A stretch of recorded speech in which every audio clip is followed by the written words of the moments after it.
evening. You're watching The Big Story with Haryanto Diman. I'm Olivia Quay. If you're watching us on YouTube, please subscribe to the Straits Times channel if you haven't already done so. Duke-NUS Medical School has come out with a COVID-19 test kit that's the first of its kind. It takes just 1 hour instead of several days to detect if someone has been infected before. Called CPAS, the new test kit can be used to see if potential vaccines work, to check what proportion of the population has already been infected, as well as for contact tracing. The researchers said it's available to hospitals here and is the first of its kind to single out specific antibodies that neutralize the coronavirus and prevent it from infecting a patient's cells. Our colleague, journalist Timothy Goh, spoke to Professor Wang Linfa about this new kit. Professor Wang is the director of the Emerging Infectious Diseases Program at Duke-NUS, and he led the CPAS research team. Thanks for joining us, Professor Wang. I appreciate you taking the time. Now, let's get to this new test kit of yours. It sounds very exciting and promising. Could you maybe explain a little more about it and perhaps underscore the significance of this test in our bigger battle against COVID-19? Yeah, so at this stage of the COVID-19, every country, including Singapore, is looking for exit strategy.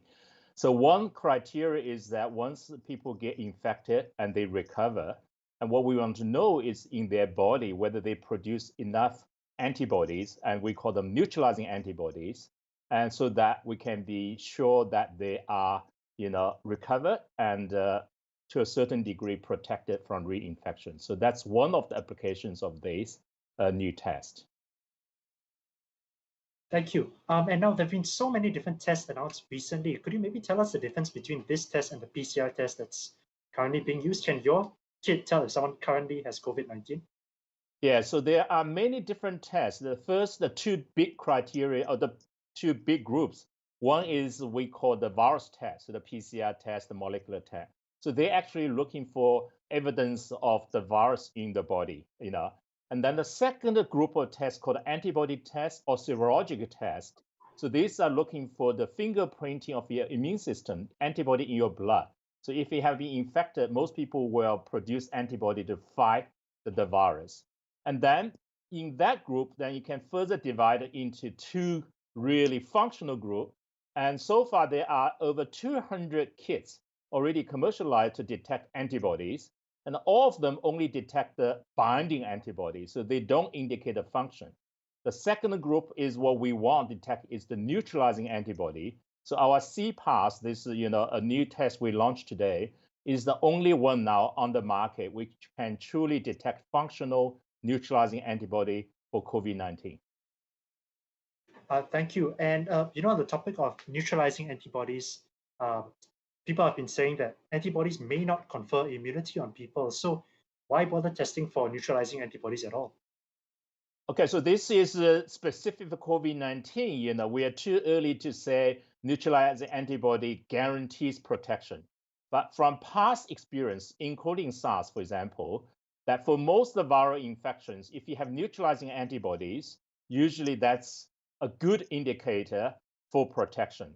So I always say, for COVID-19, we're not 100% sure yet whether the neutralizing antibody is equal to a protection, but it's as good as you can do right now. Practically, this is the only biomarker you can measure now with the CPAS test. You can do that within 1 hour. At least you have an indicator to say that we have high level or low level or no at all, neutralizing antibody in patient serum. Thank you. Now, one of the advantages of your test kit is that it produces faster results, just 1 hour compared to several days, which is currently the norm. How were you able to cut the waiting time by that much? Yeah, so what we call it is a surrogate neutralization test. So currently, if you want to really measure the functional neutralizing antibody from a patient's serum, you actually have to mix that serum with a live virus inside a high content facility, need a very skilled research staff, and then you have to wait for the live sort of a virus life cycle to complete before you know if your antibody is neutralizing. So that's why this takes 3 to 5 days. What we have done, this invention, we have a patent on this, is really to mimic that life sort of a cycle of the virus into a simple biochemical protein-protein interaction. And because we reduce this to a protein-protein biochemical reaction, we can get the results in 1 hour instead of 3 to 5 days. I see. Thank you. And finally, on the topic of speed, some of our readers have asked whether a test like this can be accurate given how fast the turnaround time is. Are we sacrificing accuracy for speed? What's the accuracy rate of the test? Yeah, so far our accuracy, and if you measure with sensitivity, so far if we have a patient serum, and we have done this with many times, if the patient serum can demonstrate a neutralizing activity in the conventional live virus assay, as I said, takes 3 to 5 days. So far, 100% accuracy, because if you have a serum that demonstrates neutralization in a live virus assay, they're all positive in our surrogate virus neutralization. So far the correlation is very good, actually. All right. Thank you so much for your time, Professor Wang. I appreciate it. Thank you for having me. That was journalist Timothy Goh speaking to Professor Wang Linfa, Director of the Emerging Infectious Diseases Program at Duke-NUS. Also in the headlines, the Health Ministry confirmed 793 new cases as of noon today. Just one is a Singaporean or permanent resident, marking the 6th straight day that the number of community cases is below 5. Foreign workers living in dormitories continue to make up the majority of the remaining cases. The total number of cases in Singapore now stands at 26,891, and MOH will release more details later today.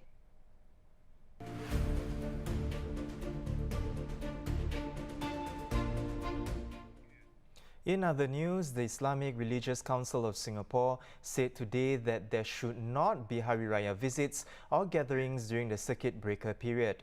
On the eve of Hari Raya, members of the community can recite the usual takbir or communal prayer calls that will be aired online. And on Hari Raya morning, they will celebrate in their homes, as well as all 70 mosques here remain closed. After the traditional prayers at home, Mufti Naziruddin Muhammad Nasir will lead a live Hari Raya sermon that will be broadcast over radio and various online channels. Meanwhile, MUIS also added that the 900 Singapore pilgrims who had registered to perform their Hajj this year will be automatically rescheduled to perform their pilgrimage next year instead. MUIS noted that as of today, Saudi Arabia hasn't made an official announcement on the status of the Hajj pilgrimage for this year. About 1,400 foreign workers who have recovered from COVID-19 are now on 2 cruise ships docked at the Marina Bay Cruise Centre. The Singapore Tourism Board said yesterday that the Superstar Gemini started taking in workers late last month, while the Superstar Aquarius was declared ready to receive them on May 1st. STB's Director of Cruise said there are 2 foreign workers per cabin and food is catered and brought on board.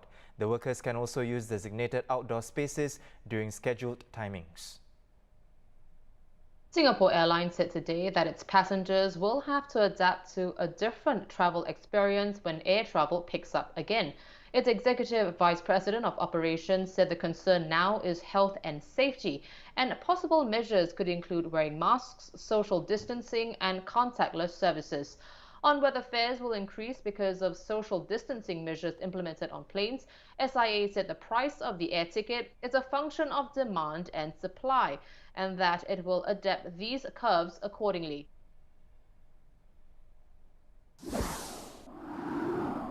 Earlier this week, the Health Ministry said it's diversifying its sources of COVID-19 testing resources as it increases the rate of testing in Singapore. Singapore gets its test kits from 3 main sources: local companies that can produce such kits, research partners like the Agency for Science, Technology and Research, and other parts of the world such as China and South Korea. But even as testing intensifies, MOH said that all laboratories in Singapore conducting coronavirus tests will be issued advisories detailing the processes they should follow. The move follows the ministry's announcement over the weekend that 33 false positives had been detected as a result of an apparatus calibration issue. We want to help our viewers and readers understand the process behind testing for COVID-19. So we're pleased to have Dr. Ong Siew Hwa joining us now. She's the Director and Chief Scientist at biotech firm Acumen Research Laboratories. Now, she told the Straits Times last month that Singapore is in a good position to do mass testing. Hi, Doctor. Now, Doctor, if you could walk us and our viewers through the testing process, from how the test is done on the ground to the lab and the generation of the results. Yes. Hi, everyone. Good afternoon. It's my great pleasure to be here and sharing with you about testing of the COVID virus. So the process essentially starts with the sample to be tested, being collected, and that's usually the nasal swab or the throat swab. So this sample is then put into a liquid called the viral transport medium and is brought to the lab. And once into the lab, it will go through 3 processes. Number 1, heat inactivation to inactivate the virus so that it will no longer be infectious. From that sample, the RNA, which is the genetic material to be measured from the virus, will be isolated. This is called the RNA extraction. It is usually automated because there are a lot of samples, and in order to have the steps consistent, automation helps. From the extracted RNA, it should be as high quality as possible. It goes on to the next step of the real-time PCR, RT-PCR. And in this process, the amplification of the genetic material will take place. And this takes about 1 to 1.5 hours with the PCR machine. The data generated will then be reviewed by the medical director of the lab and will be generated and signed off. And positive samples will be tested again at another central laboratory to confirm the results. Yes. Dr. Ong, 33 false positives were previously detected as a result of an apparatus calibration issue at an unnamed lab. So what are the things to look out for to avoid false positives, false negatives, and any inaccurate results? Yes. A PCR test is a very sensitive test. Any little bit of contamination can result in false positive or false negative. So it is important that the lab environment is very clean, and the staff, the lab staff that are doing the tests are all taking the precautions. So that's number 1. Number 2, it is also the equipment. Indeed, the calibration of the equipment is important. Some equipment need to be checked and calibrated daily. Some other periodical maintenance and calibration, like monthly, is good. Yeah. So it is also about the QC processes that are in place in the lab, the quality management. So all the SOPs, the training of the staff to perform the test with the best of their competence, and all the reagents are also of the good quality. Nothing is expired, for example. Yeah. And in terms of the role of the medical director who's reviewing the data, some of the results could be in the ambiguous range. So the decision on making a call, whether it's a positive or negative, is important to be validated. Yeah. So for example, run another test if there happens to be a sample whose result is right at the borderline. So all these are about the QC. Yeah. The Health Sciences Authority said it's expediting the approval of 40+ test kits, which can now be approved in about 2 months. Dr. Ong, are there any pitfalls to this approach, though? For example, does it mean quality could vary across kits because there's less time for validation? Yes, the urgency of having test kits in this situation of the COVID pandemic demands that they are approved on a fast track. So in Singapore, the US, in Europe, everywhere in the world, most regulatory agencies have a fast track for COVID tests.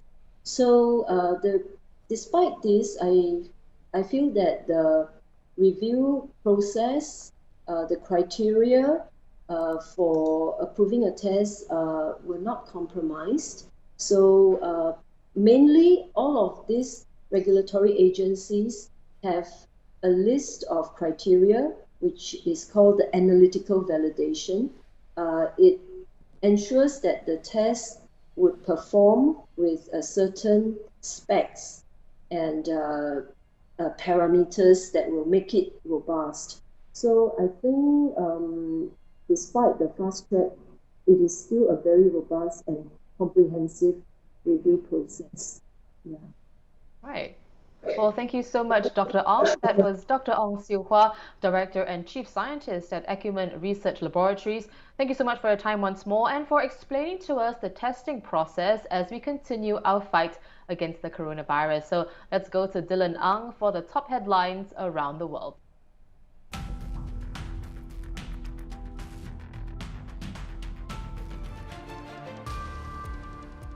Thanks, guys. According to AFP, more than 300,000 people around the world have died from COVID-19. The US registered the most deaths, followed by Britain, Italy, France, and Spain. There are now more than 4.4 million officially registered cases globally.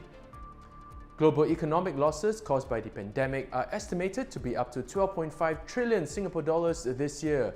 This forecast by Asian Development Bank is more than double its earlier estimates. The estimates are equal to 9.7% of global GDP. The Philippines is preparing to file criminal charges against Metro Manila's regional police chief for allegedly violating quarantine rules during his 55th birthday celebration.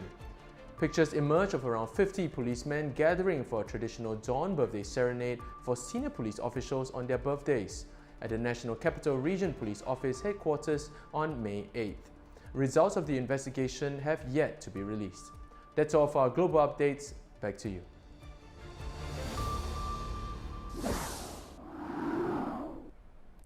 Thanks, Dylan. Now moving on from the peak hour rush in the mornings to the bustling nightlife, pre-pandemic Singapore has activities around the clock.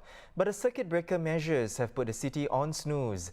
The Straits Times executive photojournalists Mark Cheong and Benjamin Seetor captured these surreal moments of Singapore at a standstill from a bird's eye view. And both are here with me today to tell us more about their drone video project. Hi guys. Now Ben, I heard that you are the one who thought of this idea behind this video. What was the concept behind this video? What do you hope to achieve from it? Yeah, so so the concept was to show our reader, how life has come to a standstill due to this COVID breaker. So if you look at the video and the photos, we actually went to these popular spots like Malayan. We go Boat Quay in the night, where usually we went at a time where it's supposed to be packed with people. So if you see this video of this Raffles Park, right, at lunchtime. So usually at lunchtime it will be packed with people, but you see from the videos and the photos, it's really empty. It's like a ghost town. Yeah. So as a photojournalist, we want to document this historical moment. Right. And this video, since it was shot during the circuit breaker period, what were some of the challenges you faced? Let's start with you, Mark. Well, challenges, ironically, there's not much crowd, right? So there's not many people to we don't have to look out so much for when we take off and all that. So that was the crowdlessness was a positive factor. I guess the challenge would be to apply for the permits to fly the drone in the first place. So it's quite a tedious process, as Ben would know also, because we've both applied for various permits before. So the process is quite complex because you have to state where you're flying, the areas where you're flying, but lucky enough this time they came back to us quite quickly, so we managed to fly quite fast after we applied for the permits. Yeah. Right. I would imagine a lot of pre-planning is involved before you went for the shoot then. What about you, Ben? What are some of the challenges that you faced? Yeah, so like you say, there's a lot of pre-preparation for this drone. So what we did was we use satellite image from from Google and see where are the areas we want to fly. So there's a lot of pre-planning of the route that we want to go, and also to go at the actual timing where it's supposed to be crowded.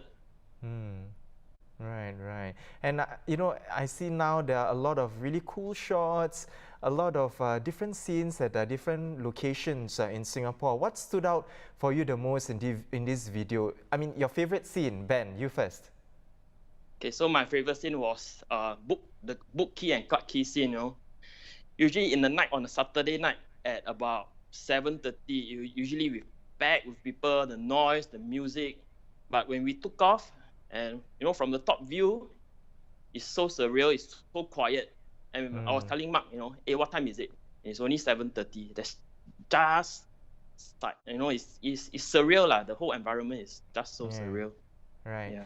And Mark, we were speaking just before this, and you mentioned about your favorite scene involved this auntie donning on her mask. Tell us more about that. Yeah, so it's a video which was shown on the screen in the Raffles Place Park, which is where you can usually see a lot of workers from 11 a.m. to about 1 p.m. right, when they go for their lunch break.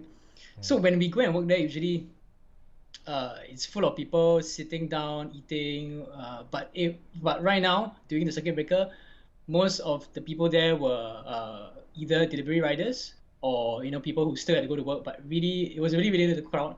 So very used to seeing the screen show all those advertisements from financial stuff and all that blaring on the screen. But this time was quite, I don't know. I was drawn to it because it's very Blade Runner-ish with the auntie wearing a mask on the screen. Right. Now, for those of you, of course, watching us right now, do keep a lookout for the two scenes that Ben and Mark have mentioned. Who knows, that could be your favorite scenes as well. Well, thank you so much, Mark and Benjamin. Mark and Benjamin are the Straits Times executive photojournalists and behind the drone video capturing Singapore at a standstill during the circuit breaker period.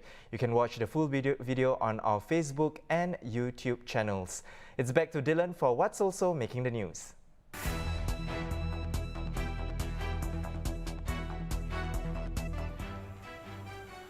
Hong Kong's police watchdog released a long-delayed report today on officers' handling of the protest movement. It mainly defended the police force's response to the often violent unrest that rocked Hong Kong last year. The report studied the handling of 6 incidents and concluded that while the police handling of these incidents leaves room for improvement, officers face guerrilla-type attacks accompanied by violence verging on terrorism. It also recommended a review of guidelines for the use of tear gas, as well as training for officers in public order policing. Back home, Ravi Philemon resigned as a member of the Progress Singapore Party. He didn't give a reason but said he was unhappy with the party's handling of a video that accused him of being funded by foreign sources. And finally, police are investigating a man who was seen skiing on the road. A Facebook video has been circulating, showing him using 2 ski poles to propel himself while on skates near Lau Pa Sat Food Court. I'm Dylan Hung.